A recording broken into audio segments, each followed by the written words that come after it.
தங்க முதலீட்டு பத்திரத்தோட இன்கிரிமெண்ட் அப்படிங்கிறது கிட்டத்தட்ட 221% வரைக்கும் அதனுடைய growth அப்படிங்கிறது இருக்கு.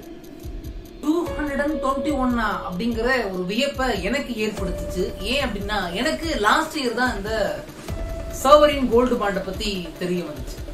சோவரின் கோல்டு பாண்ட்னா என்ன, அதை யார் இஷ்யூ பண்றா, அதனுடைய மெச்சூரிட்டி பீரியட் என்ன, எவ்வளவு கோல்ட நம்ம இன்வெஸ்ட் பண்ணலாம் அப்படிங்கிற எல்லா டீட்டெயிலும் இந்த வீடியோல நான் உங்களுக்கு சொல்ல போறேன்.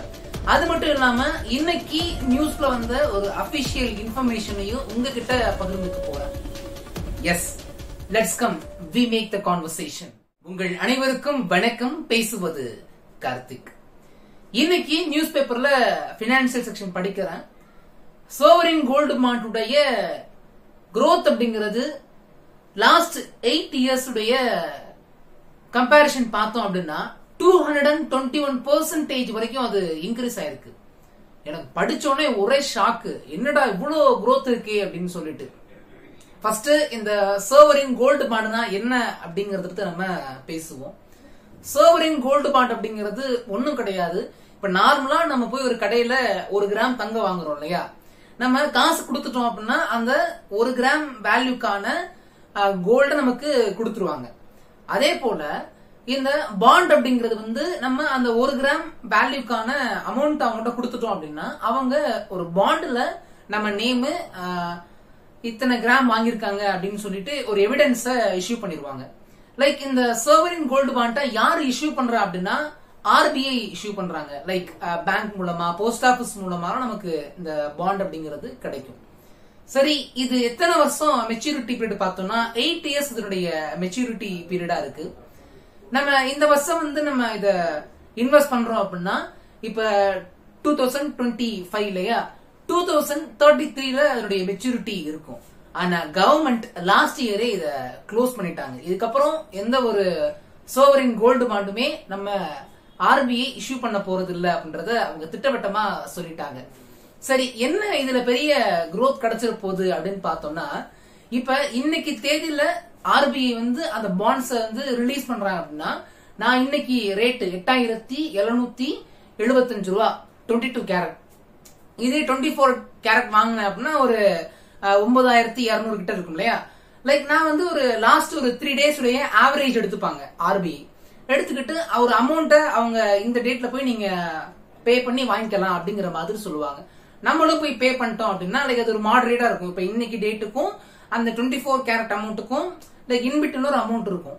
அந்த அமௌண்ட்டை கொடுத்து நம்ம அந்த பாண்ட்ஸை நம்ம வாங்கிக்கலாம். வாங்கினதுக்கு அப்புறம் 8 இயர்ஸ்க்கு அப்புறம் அன்னைக்கு தேதியில கோல்டுடைய ரேட் என்ன இருக்கு அதை ஆவரேஜ் எடுப்பாங்க. அதை ஆவரேஜ் எடுத்து ஒரு ரேட்டை ஆர்பிஐ பிக்ஸ் பண்ணுவாங்க. நீங்க இந்த டேட்ல வந்து இந்த ரேட்ல நீங்க வந்து ரிடீம் பண்ணிக்கலாம் அப்படிங்கிற மாதிரி சொல்லுவாங்க. அப்ப அந்த 8 இயர்ஸ்ல அதனுடைய அந்த growth அப்படிங்கிறது ஒரு காம்பவுண்டடா இருக்கும் அப்படின்னே சொல்லலாம். அது மட்டும் இல்லாம இப்ப நம்ம ஒரு லம்சம் அமௌண்ட்டை இன்வெஸ்ட் பண்றோம், அந்த அமௌண்ட்டுக்கு 2.5% இன்ட்ரெஸ்ட் ரேட்டை ஆர்பிஐ அந்த சோவரின் கோல்டு பாண்டுக்காக கொடுக்கறாங்க. நம்ம 8 இயர்ஸ் கூட எடுக்கவே முடியாதா அப்படின்னு கேட்டோம்னா கண்டிப்பா எடுக்கலாம். 5 இயர்ஸ் முடிஞ்சதுக்கு அப்புறம் கண்டிப்பா நம்ம அந்த பாண்டை ரெடீம் பண்ணிக்கலாம். ஆனா அப்படி ரெடீம் பண்ணோம் அப்படின்னா நம்ம கண்டிப்பா கேபிட்டல் கெயின்ஸ் டாக்ஸ் பே பண்ற மாதிரி இருக்கும். 8 இயர்ஸ்க்கு அப்புறம் கம்ப்ளீட்டா அந்த பீரியட் முடிஞ்சதுக்கு அப்புறம் நம்ம வந்து எடுத்தோம் அப்படின்னா அப்ப டாக்ஸ் கிடையாதுன்னு கேட்டா எஸ், டாக்ஸ் கிடையாது.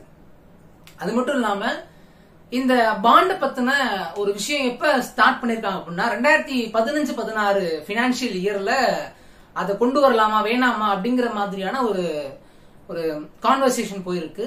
பட் ஃபர்ஸ்ட் டைம் எப்ப கொண்டு வந்தாங்க அப்படின்னா 2017-2018 பினான்சியல் இயர்ல தான் ஃபர்ஸ்ட் கொண்டு வராங்க. அதுவும் மே 12 கொண்டு வராங்க. எப்பனா 2017 மே 12ல ஃபர்ஸ்ட் எந்த ரேட்டுக்கு இந்த பாண்டை இஷ்யூ பண்றாங்கன்னா அது ஒரு ஆவரேஜ் ரேட் தான். கிட்டத்தட்ட 2951 ரூபா பெர் கிராம்.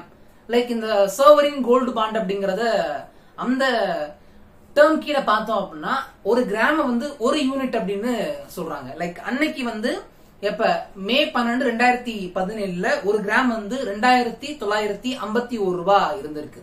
லைக் இப்ப ஆர்பிஐ வந்து அவங்களுடைய அந்த பாண்ட நீங்க வந்து ரெடீம் பண்ணிக்கலாம் அப்படின்னு சொல்லிட்டு மே 12 அந்த 2025 அந்த ரிடம்ஷன் டேட் வரும் இல்லையா, பட் ஆர்பிஐ வந்து நீங்க மே 9ல இருந்து நீங்க வந்து ரெடீம் பண்ணிக்கலாம் அப்படிங்கிற மாதிரி சொல்லியிருக்காங்க. சோ என்ன அமௌண்ட்டை வந்து சொல்லிருக்காங்க அப்படின்றத மட்டும் பாருங்க. இன்னைக்கு கோல்டு ரேட் வந்து 8775 ரூபாய். இது 22 கேரட். 24 கேரட் இன்னுமே கொஞ்சம் கூட இருக்கும். அவங்க வந்து ஆவரேஜ் ரேட்டை எடுத்து நீங்க ரெடீம் பண்ணும்போது 9486 ரூபாய் பெர் கிராம், அதாவது பெர் யூனிட்டை நீங்க வந்து ரெடீம் பண்ணிக்கலாம் அப்படிங்கிற மாதிரி சொல்றாங்க.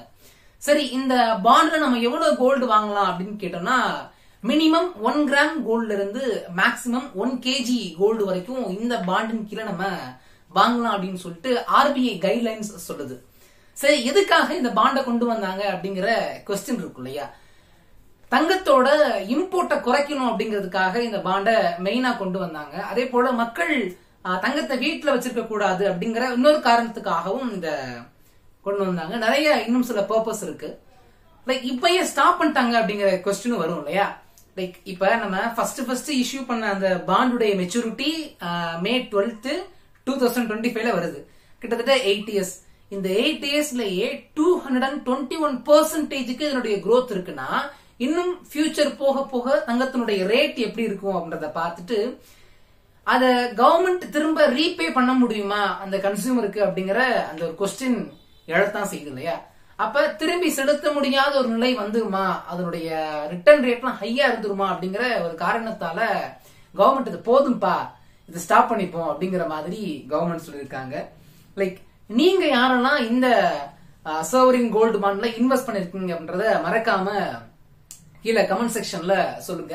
அது மட்டும் இல்லாம வேற என்ன மாதிரியான இன்வெஸ்ட்மெண்ட் பிளான்ஸ்லாம் நிறைய ரிட்டர்ன் கொடுக்கும் அப்படின்றதையும் மறக்காம கமெண்ட் செக்ஷன்ல சொல்லுங்க. வேற என்ன மாதிரியான டாபிக்ஸ் பேசலாம் அப்படிங்கறதையும் மறக்காம கீழே சொல்லுங்க. அந்த டாபிக்ஸ் எல்லாத்தையும் நம்ம பேச போறோம். தொடர்ந்து இதே போல நிறைய அப்டேட்ஸுக்கு என்னைய ஃபாலோ பண்ண மறந்துடாதீங்க. இணைந்திருங்க. நன்றி. வாழ்க தமிழ்.